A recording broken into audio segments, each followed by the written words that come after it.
Welcome to the Good Life. Let's dive in. This part of the show we always call 2x2. This is where Coach and I come in and give you our 2-minute take on a topic.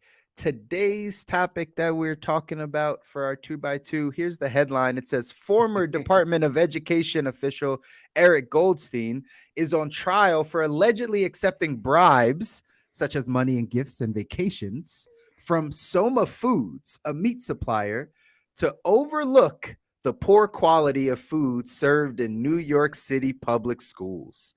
Plastic, bones, and metal were all found in chicken tenders, leading to complaints and even some choking incidents. Coach, Wow. what is happening? Wow. I mean, this is first and foremost a little scary, right? First and foremost, like plastics, bones, and metals in your chicken tenders. Not the chicken tenders. Not the tenders. That's the kid's favorite, right? It's almost like they're trying to get them. Here you go, kids. Eat the chicken tenders, right? No, that's pretty scary, honestly.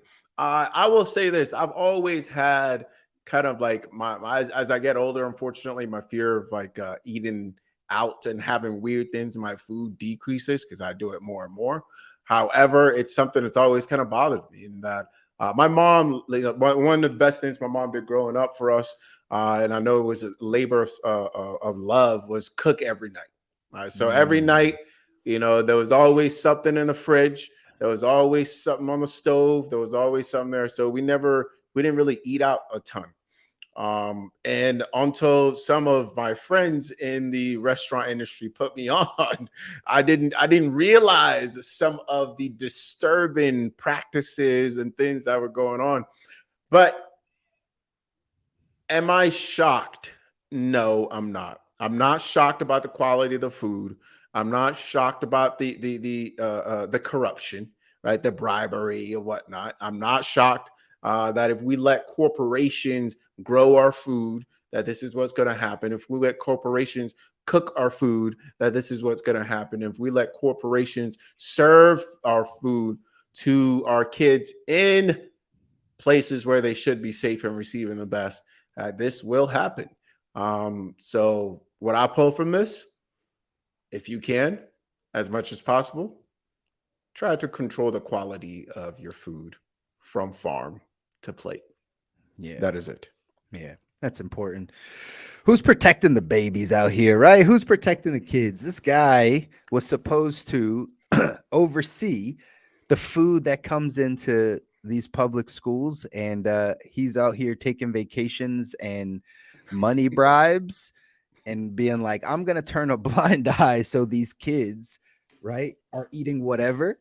Who's protecting the kids? That's really the question. That's the first place my mind goes. Like, who's responsible for protecting these kids? I saw, it might have been a TikTok, it might have been something else, where they said in Japan, right, it's like the number one priority, like the highest priority is protecting children. So like everyone in society knows that that's like top of mind. So there's a lot of kids in Japan that are younger but are out doing things by themselves. You'll see, I think it said on this video, right, there's kids that couldn't be over probably under the age of 10, right? They can't be more than 10, but they're riding the subway by themselves, and right, they're walking to school by themselves. They have some system where like you put a handkerchief or something around their neck, and that says that that child may need assistance across the street, or right, like for somebody else to kind of look out after them, yet they will be out by themselves. They just have a marking because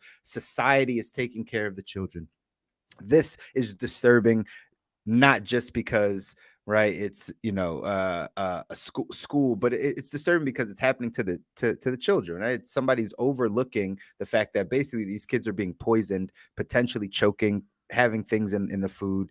I don't know, it's serious issue. It's very disturbing. Just follow the money, though. The things people do for money.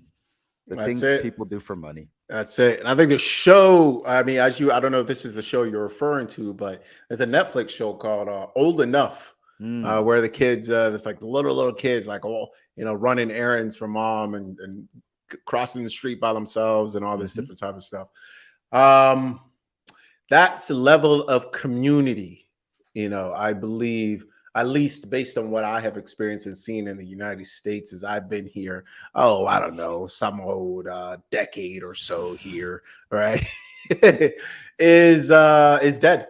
It's not necessary. It's not, or it has evolved into something completely unrecognizable. Mm.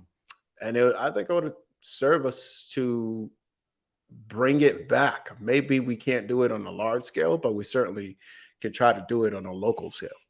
Yeah, I think we should. Community is important. Protecting the kids is important.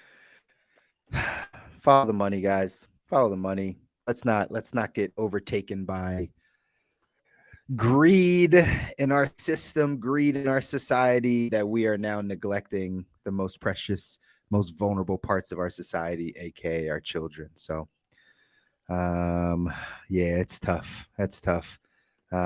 This comment right along the lines of what we're saying, OMG, like how far we went into the abyss. We allow 10-year-olds to rely on their limited experience to keep themselves safe. Yeah, partly, right? Partly in other countries, it's almost normal.